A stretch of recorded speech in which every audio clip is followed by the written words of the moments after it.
ದೇಶದಲ್ಲೇ ನಡೆದಿರುವಂತಹ ಅತಿ ದೊಡ್ಡ ರಾಬರಿ ಕೇಸ್ 400 ಕೋಟಿ ಹಣ ಎಲ್ಲಿ ಹೋಯ್ತು ಅಂತ ಗೊತ್ತಿಲ್ಲ, ಕಂಟೈನರ್ ಎಲ್ಲಿದೆ ಅಂತ ಗೊತ್ತಿಲ್ಲ. ತನಿಖೆ ಈಗಾಗಲೇ ನಡೀತಾ ಇದೆ. ಅದರ ಜೊತೆಯಲ್ಲಿ ಒಂದಷ್ಟು ಹೆಸರುಗಳು ತಳುಕು ಹಾಕೊಳ್ತಾ ಇದೆ. ಪ್ರಭಾವಿಗಳಿದ್ದಾರೆ ಅನ್ನುವಂತಹ ವಿಚಾರ, ಅದರ ಜೊತೆಯಲ್ಲಿ ಒಂದಷ್ಟು ಸಂಸ್ಥೆಗಳಿದೆ ಅನ್ನುವಂಥ ವಿಚಾರ, ಇದೆಲ್ಲವೂ ಕೂಡ ಗೊತ್ತಾಗ್ತಾ ಇರೋದು. ಅದರ ಜೊತೆಯಲ್ಲಿ ಮಹಾರಾಷ್ಟ್ರ ಎಸ್ಐಟಿ ಕೂಡ ಈಗ ತನಿಖೆಯನ್ನ ಮುಂದುವರಿಸಿದ್ದಕ್ಕೆ ಸಂಬಂಧಪಟ್ಟಂತೆ ಕಂಪ್ಲೀಟ್ ಆದ ವರದಿಯೊಂದಿದೆ, ನೋಡ್ಕೊಂಡು ಬನ್ನಿ.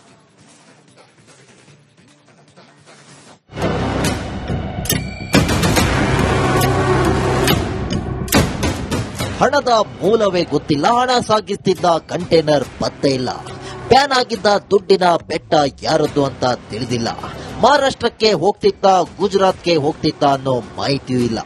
ಇನ್ನು ಇಲ್ಲಿ ಲೂಟಿಯಾಗಿದ್ದು ಒಂದಲ್ಲ ಎರಡಲ್ಲ, ಬರೋಬ್ಬರಿ 400 ಕೋಟಿ ರೂಪಾಯಿ. ಈ ಘಟನೆ ನಡೆದಿದ್ದು ಬೆಳಗಾವಿಯ ಚೋರ್ಲಾ ಗಡಿಭಾಗದಲ್ಲಿ.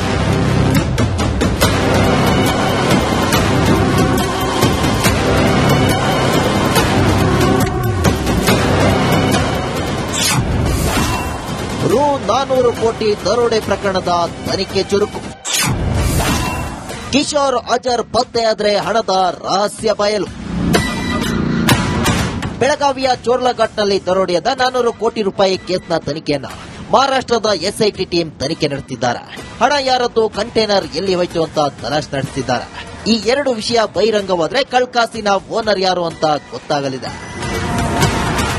ತನಿಖೆ ಚುರುಕುಗೊಂಡ ಬೆನ್ನಲ್ಲೇ ಆಡಿಯೋ ಒಂದು ಬಾರಿ ಹಲ್ಚಲ್ ಸೃಷ್ಟಿಸಿದ್ದು. ಇದರ ಮಧ್ಯೆ ಗುಜರಾತ್ ನಂಟು ಬಟ ಬಯಲಾಗಿದೆ. 400 ಕೋಟಿ ರು ಗುಜರಾತ್ ರಾಜಕಾರಣಿಯದ್ದ. ಜಯೇಶ್ ಎಂಬಾತನ ಜೊತೆ ಮಹಾರಾಷ್ಟ್ರದ ಕಿಶೋರ್ ಸೇಠ್ ಮಾತನಾಡಿದ್ದ ಎನ್ನಲಾದ ಆಡಿಯೋದಲ್ಲಿ ನನ್ನ ಮತ್ತು ವಿರಾಟ್ಗೆ ಪರಿಚಯವಿದ್ದ ವ್ಯಕ್ತಿ ಮಧ್ಯಸ್ಥಿಕೆ ವಹಿಸಿದ್ದಾರೆ. ಅವರು ಗುಜರಾತ್ ರಾಜಕಾರಣಿ ಅಂತ ಆಡಿಯೋದಲ್ಲಿ ಹೇಳಿದ್ದಾನೆ. विराट ಹೇಳಿದ್ದಕ್ಕೆ ನಾನು ಹೂಡಿಕೆ ಮಾಡಿದ್ದೆ ಅಂತ ಕಿಶೋರ್ ಹೇಳಿದ್ದಾನೆ.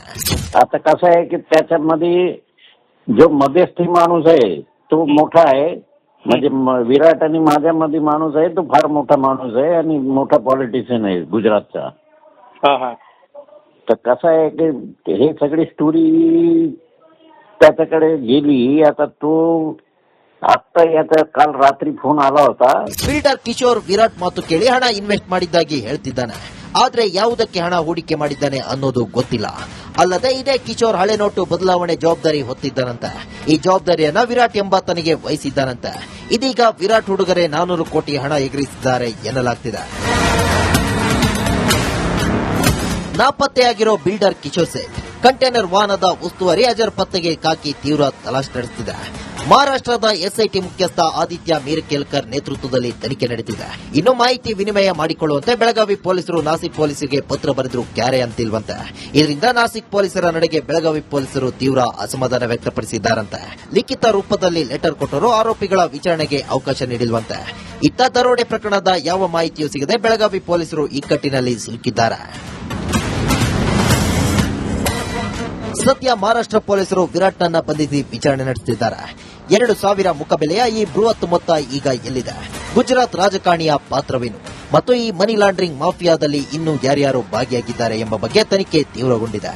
ದೇಶದ ಅತಿದೊಡ್ಡ ದರೋಡೆ ಪ್ರಕರಣದ ಹಿಂದೆ ಅಡಗಿರುವ ದೊಡ್ಡ ತಿಮಿಂಗಿಲಗಳು ಶೀಘ್ರದಲ್ಲೇ ಬಲೆಗೆ ಬೀಳುವ ಸಾಧ್ಯತೆ ಇದೆ.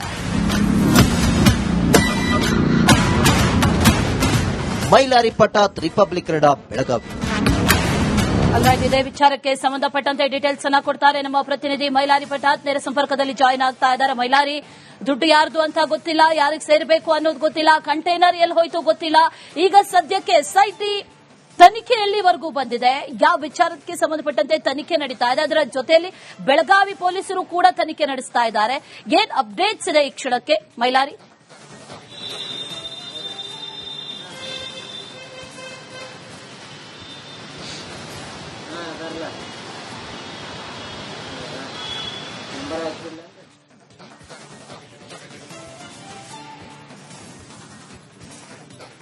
ನಮ್ಮ ಪ್ರತಿನಿಧಿಯನ್ನ ಮತ್ತೆ ಸಂಪರ್ಕಿಸ್ತೇವೆ. ಈಗ ಒಂದಷ್ಟು ಹೆಸರುಗಳು ಈ ಪ್ರಕರಣದಲ್ಲಿ ಹೊಸದಾಗಿ ಕೇಳಿ ಬರ್ತಾ ಇರೋದು. ಈ ಪ್ರಕರಣದಲ್ಲಿ ಅಸಲಿಯಾಗಿ ಏನ್ ನಡೆದಿದೆ ಅನ್ನುವಂತ ಒಂದಷ್ಟು ಪ್ರಶ್ನೆಗಳು. ಇಲ್ಲಿ ಬ್ಲಾಕ್ ಅಂಡ್ ವೈಟ್ ದಂಧೆ ನಡೀತಾ ಇತ್ತಾ, ಅಥವಾ ಈ ದುಡ್ಡನ್ನ ಕೊಟ್ಟು ಆ ನಂತರದಲ್ಲಿ ಅದನ್ನ ವೈಟ್ ಮನಿ ಕನ್ವರ್ಟ್ ಮಾಡುವಂತ ಅಕ್ರಮ ನಡೀತಾ ಇತ್ತಾ? ಯಾರಿಗೆ ಸೇರಿದ್ದು? ಒಂದಷ್ಟು ರಾಜಕಾರಣಿಗಳ ಹೆಸರು ಕೇಳಿ ಬರ್ತಾ ಇದೆ, ಪಕ್ಷಗಳ ಹೆಸರು ಕೇಳಿ ಬರ್ತಾ ಇದೆ. ಅಸಲಿಯಾಗಿ ಭಾಗಿಯಾಗಿದ್ದು ಯಾರು ಅನ್ನುವಂಥ ವಿಚಾರಕ್ಕೆ ಮಹಾರಾಷ್ಟ್ರ ಎಸ್ಐಟಿ ತನಿಖೆಯನ್ನು ನಡೆಸ್ತಾ ಇದೆ. 3 ರಾಜ್ಯಗಳಿದ್ವು, ಈಗ 4 ರಾಜ್ಯಗಳಿಗೂ ಕೂಡ ವ್ಯಾಪಿಸಿಕೊಂಡಿದೆ. ಗುಜರಾತ್ ಹೆಸರು ಕೂಡ ಕೇಳಿ ಬರ್ತಾ ಇರೋದು, ಅಲ್ಲಿನ ಪ್ರಭಾವಿ ರಾಜಕಾರಣಿಗಳ ಹೆಸರುಗಳು ಕೂಡ ಕೇಳಿ ಬರ್ತಾ ಇದೆ. ಒಟ್ನಲ್ಲಿ ಈ ದರೋಡೆ ಕೇಸ್ ಏನಿದೆ ಇದು ರಾಜಕೀಯ ಬಣ್ಣವನ್ನ ಕೂಡ ಪಡೆದುಕೊಳ್ತಾ ಇರೋದ್ರಿಂದ ತನಿಖೆ ಚುರುಕುಗೊಂಡಿದೆ.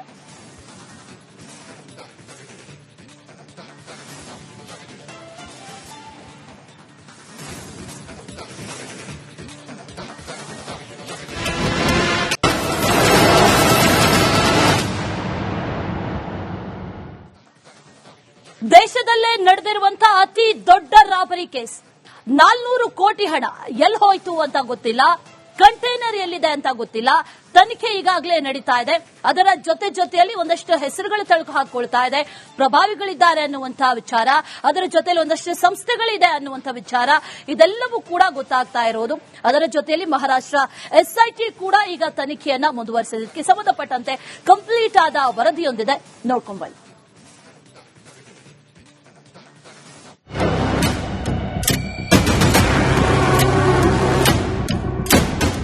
ಹಣದ ಮೂಲವೇ ಗೊತ್ತಿಲ್ಲ, ಹಣ ಸಾಗಿಸ್ತಿದ್ದ ಕಂಟೈನರ್ ಪತ್ತೆ ಇಲ್ಲ, ಬ್ಯಾನ್ ಆಗಿದ್ದ ದುಡ್ಡಿನ ಬೆಟ್ಟ ಯಾರದ್ದು ಅಂತ ತಿಳಿದಿಲ್ಲ, ಮಹಾರಾಷ್ಟ್ರಕ್ಕೆ ಹೋಗ್ತಿತ್ತ ಗುಜರಾತ್ಗೆ ಹೋಗ್ತಿತ್ತ ಅನ್ನೋ ಮಾಹಿತಿಯೂ ಇಲ್ಲ. ಇನ್ನು ಇಲ್ಲಿ ಲೂಟಿಯಾಗಿದ್ದು ಒಂದಲ್ಲ ಎರಡಲ್ಲ ಬರೋಬ್ಬರಿ 400 ಕೋಟಿ ರೂಪಾಯಿ. ಈ ಘಟನೆ ನಡೆದಿದ್ದು ಬೆಳಗಾವಿಯ ಚೋರ್ಲಾ ಗಡಿಭಾಗದಲ್ಲಿ.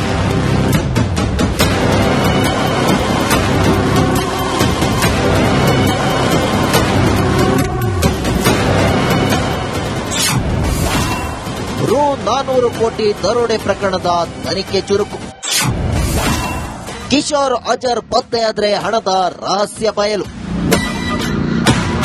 ಬೆಳಗಾವಿಯ ಚೋರ್ಲಾಘಾಟ್ನಲ್ಲಿ ದರೋಡೆಯಾದ 400 ಕೋಟಿ ರೂಪಾಯಿ ಕೇಸ್ನ ತನಿಖೆಯನ್ನ ಮಹಾರಾಷ್ಟ್ರದ ಎಸ್ಐಟಿ ಟೀಮ್ ತನಿಖೆ ನಡೆಸಿದ್ದಾರೆ. ಹಣ ಯಾರದ್ದು, ಕಂಟೈನರ್ ಎಲ್ಲಿ ಹೋಯ್ತು ಅಂತ ತಲಾಶ್ ನಡೆಸಿದ್ದಾರೆ. ಈ 2 ವಿಷಯ ಬಹಿರಂಗವಾದ್ರೆ ಕಳ್ಕಾಸಿನ ಓನರ್ ಯಾರು ಅಂತ ಗೊತ್ತಾಗಲಿದೆ.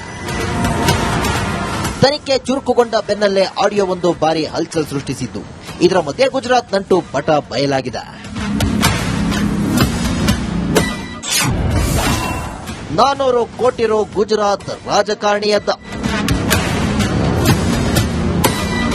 ಜಯೇಶ್ ಎಂಬಾತನ ಜೊತೆ ಮಹಾರಾಷ್ಟ್ರದ ಕಿಶೋರ್ ಸೇಠ್ ಮಾತನಾಡಿದ್ದ ಎನ್ನಲಾದ ಆಡಿಯೋದಲ್ಲಿ ನನ್ನ ಮತ್ತು ವಿರಾಟ್ಗೆ ಪರಿಚಯವಿದ್ದ ವ್ಯಕ್ತಿ ಮಧ್ಯಸ್ಥಿಕೆ ವಹಿಸಿದ್ದಾರೆ. ಅವರು ಗುಜರಾತ್ ರಾಜಕಾರಣಿ ಅಂತ ಆಡಿಯೋದಲ್ಲಿ ಹೇಳಿದ್ದಾನೆ. विराट ಹೇಳಿದ್ದಕ್ಕೆ ನಾನು ಹೂಡಿಕೆ ಮಾಡಿದ್ದೆ ಅಂತ ಕಿಶೋರ್ ಹೇಳಿದ್ದಾನೆ. आता कसं आहे की त्याच्यामध्ये जो मध्यस्थी माणूस आहे तो मोठा आहे, म्हणजे विराट आणि माझ्यामध्ये माणूस आहे तो फार मोठा माणूस आहे आणि मोठा पॉलिटिशियन आहे गुजरातचा. तर कसं आहे की हे सगळी स्टोरी त्याच्याकडे गेली. आता तो आता याचा काल रात्री फोन आला होता. ಬಿಲ್ಡರ್ ಕಿಶೋರ್ ವಿರಾಟ್ ಮಾತು ಕೇಳಿ ಹಣ ಇನ್ವೆಸ್ಟ್ ಮಾಡಿದ್ದಾಗಿ ಹೇಳ್ತಿದ್ದಾನೆ. ಆದ್ರೆ ಯಾವುದಕ್ಕೆ ಹಣ ಹೂಡಿಕೆ ಮಾಡಿದ್ದಾನೆ ಅನ್ನೋದು ಗೊತ್ತಿಲ್ಲ. ಅಲ್ಲದೆ ಇದೇ ಕಿಶೋರ್ ಹಳೆ ನೋಟು ಬದಲಾವಣೆ ಜವಾಬ್ದಾರಿ ಹೊತ್ತಿದ್ದಾನಂತೆ. ಈ ಜವಾಬ್ದಾರಿಯನ್ನ ವಿರಾಟ್ ಎಂಬಾತನಿಗೆ ವಹಿಸಿದ್ದಾನಂತೆ. ಇದೀಗ ವಿರಾಟ್ ಹುಡುಗರೆ 400 ಕೋಟಿ ಹಣ ಎಗರಿಸಿದ್ದಾರೆ ಎನ್ನಲಾಗ್ತಿದೆ. ನಾಪತ್ತೆಯಾಗಿರೋ ಬಿಲ್ಡರ್ ಕಿಶೋರ್ ಸೇಠ್ ಕಂಟೈನರ್ ವಾಹನದ ಉಸ್ತುವಾರಿ ಅಜರ್ ಪತ್ತೆಗೆ ಕಾಕಿ ತೀವ್ರ ತಲಾಶ್ ನಡೆಸಿದೆ. ಮಹಾರಾಷ್ಟ್ರದ ಎಸ್ಐಟಿ ಮುಖ್ಯಸ್ಥ ಆದಿತ್ಯ ಮೀರಕೇಲ್ಕರ್ ನೇತೃತ್ವದಲ್ಲಿ ತನಿಖೆ ನಡೆದಿದೆ. ಇನ್ನು ಮಾಹಿತಿ ವಿನಿಮಯ ಮಾಡಿಕೊಳ್ಳುವಂತೆ ಬೆಳಗಾವಿ ಪೊಲೀಸರು ನಾಸಿಕ್ ಪೊಲೀಸರಿಗೆ ಪತ್ರ ಬರೆದರೂ ಕ್ಯಾರೆ ಅಂತಿಲ್ವಂತೆ. ಇದರಿಂದ ನಾಸಿಕ್ ಪೊಲೀಸರ ನಡೆಗೆ ಬೆಳಗಾವಿ ಪೊಲೀಸರು ತೀವ್ರ ಅಸಮಾಧಾನ ವ್ಯಕ್ತಪಡಿಸಿದ್ದಾರಂತೆ. ಲಿಖಿತ ರೂಪದಲ್ಲಿ ಲೆಟರ್ ಕೊಟ್ಟರೂ ಆರೋಪಿಗಳ ವಿಚಾರಣೆಗೆ ಅವಕಾಶ ನೀಡಿಲ್ವಂತೆ. ಇತ್ತ ದರೋಡೆ ಪ್ರಕರಣದ ಯಾವ ಮಾಹಿತಿಯೂ ಸಿಗದೆ ಬೆಳಗಾವಿ ಪೊಲೀಸರು ಇಕ್ಕಟ್ಟಿನಲ್ಲಿ ಸಿಲುಕಿದ್ದಾರೆ. ಸದ್ಯ ಮಹಾರಾಷ್ಟ್ರ ಪೊಲೀಸರು ವಿರಾಟ್ನನ್ನ ಬಂಧಿಸಿ ವಿಚಾರಣೆ ನಡೆಸುತ್ತಿದ್ದಾರೆ. 2,000 ಮುಖಬೆಲೆಯ ಈ ಬೃಹತ್ ಮೊತ್ತ ಈಗ ಎಲ್ಲಿದೆ? ಗುಜರಾತ್ ರಾಜಕಾರಣಿಯ ಪಾತ್ರವೇನು? ಮತ್ತು ಈ ಮನಿ ಲಾಂಡ್ರಿಂಗ್ ಮಾಫಿಯಾದಲ್ಲಿ ಇನ್ನೂ ಯಾರ್ಯಾರು ಭಾಗಿಯಾಗಿದ್ದಾರೆ ಎಂಬ ಬಗ್ಗೆ ತನಿಖೆ ತೀವ್ರಗೊಂಡಿದೆ. ದೇಶದ ಅತಿದೊಡ್ಡ ದರೋಡೆ ಪ್ರಕರಣದ ಹಿಂದೆ ಅಡಗಿರುವ ದೊಡ್ಡ ತಿಮಿಂಗಿಲಗಳು ಶೀಘ್ರದಲ್ಲೇ ಬಲೆಗೆ ಬೀಳುವ ಸಾಧ್ಯತೆ ಇದೆ. ಮೈಲಾರಿ ಪಟಾತ್, ರಿಪಬ್ಲಿಕ್ ಕನ್ನಡ, ಬೆಳಗಾವಿ. ಇದೇ ವಿಚಾರಕ್ಕೆ ಸಂಬಂಧಪಟ್ಟಂತೆ ಡೀಟೇಲ್ಸ್ ಅನ್ನ ಕೊಡ್ತಾರೆ ನಮ್ಮ ಪ್ರತಿನಿಧಿ ಮೈಲಾರಿ ಪಟಾತ್. ನೇರ ಸಂಪರ್ಕದಲ್ಲಿ ಜಾಯಿನ್ ಆಗ್ತಾ ಇದ್ದಾರೆ. ಮೈಲಾರಿ, ದುಡ್ಡು ಯಾರ್ದು ಅಂತ ಗೊತ್ತಿಲ್ಲ, ಯಾರಿಗೆ ಸೇರಬೇಕು ಅನ್ನೋದು ಗೊತ್ತಿಲ್ಲ, ಕಂಟೈನರ್ ಎಲ್ಲಿ ಹೋಯ್ತು ಗೊತ್ತಿಲ್ಲ. ಈಗ ಸದ್ಯಕ್ಕೆ ಎಸ್ಐಟಿ ತನಿಖೆ ಎಲ್ಲಿವರೆಗೂ ಬಂದಿದೆ, ಯಾವ ವಿಚಾರಕ್ಕೆ ಸಂಬಂಧಪಟ್ಟಂತೆ ತನಿಖೆ ನಡೀತಾ ಇದೆ, ಅದರ ಜೊತೆಯಲ್ಲಿ ಬೆಳಗಾವಿ ಪೊಲೀಸರು ಕೂಡ ತನಿಖೆ ನಡೆಸ್ತಾ ಇದ್ದಾರೆ. ಏನ್ ಅಪ್ಡೇಟ್ಸ್ ಇದೆ ಈ ಕ್ಷಣಕ್ಕೆ ಮೈಲಾರಿ?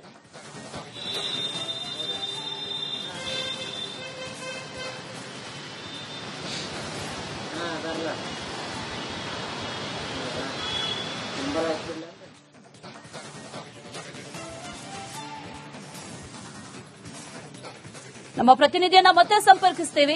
ಈಗ ಒಂದಷ್ಟು ಹೆಸರುಗಳು ಈ ಪ್ರಕರಣದಲ್ಲಿ ಹೊಸದಾಗಿ ಕೇಳಿ ಬರ್ತಾ ಇರೋದು. ಈ ಪ್ರಕರಣದಲ್ಲಿ ಅಸಲಿಯಾಗಿ ಏನ್ ನಡೆದಿದೆ ಅನ್ನುವಂತ ಒಂದಷ್ಟು ಪ್ರಶ್ನೆಗಳು. ಇಲ್ಲಿ ಬ್ಲಾಕ್ ಅಂಡ್ ವೈಟ್ ದಂಧೆ ನಡೀತಾ ಇತ್ತಾ, ಅಥವಾ ಈ ದುಡ್ಡನ್ನ ಕೊಟ್ಟು ಆ ನಂತರದಲ್ಲಿ ಅದನ್ನ ವೈಟ್ ಮನಿ ಕನ್ವರ್ಟ್ ಮಾಡುವಂತ ಅಕ್ರಮ ನಡೀತಾ ಇತ್ತಾ, ಯಾರಿಗೆ ಸೇರಿದ್ದು? ಒಂದಷ್ಟು ರಾಜಕಾರಣಿಗಳ ಹೆಸರು ಕೇಳಿ ಬರ್ತಾ ಇದೆ, ಪಕ್ಷಗಳ ಹೆಸರು ಕೇಳಿ ಬರ್ತಾ ಇದೆ. ಅಸಲಿಯಾಗಿ ಭಾಗಿಯಾಗಿದ್ದು ಯಾರು ಅನ್ನುವಂತ ವಿಚಾರಕ್ಕೆ ಮಹಾರಾಷ್ಟ್ರ ಎಸ್ಐಟಿ ತನಿಖೆಯನ್ನು ನಡೆಸ್ತಾ ಇದೆ. 3 ರಾಜ್ಯಗಳಿದ್ವು, ಈಗ 4 ರಾಜ್ಯಗಳಿಗೂ ಕೂಡ ವ್ಯಾಪಿಸಿಕೊಂಡಿದೆ. ಗುಜರಾತ್ ಹೆಸರು ಕೂಡ ಕೇಳಿ ಬರ್ತಾ ಇರೋದು, ಅಲ್ಲಿನ ಪ್ರಭಾವಿ ರಾಜಕಾರಣಿಗಳ ಹೆಸರುಗಳು ಕೂಡ ಕೇಳಿ ಬರ್ತಾ ಇದೆ. ಒಟ್ನಲ್ಲಿ ಈ ದರೋಡೆ ಕೇಸ್ ಏನಿದೆ, ಇದು ರಾಜಕೀಯ ಬಣ್ಣವನ್ನ ಕೂಡ ಪಡೆದುಕೊಳ್ತಾ ಇರೋದ್ರಿಂದ ತನಿಖೆ ಚುರುಕುಗೊಂಡಿದೆ.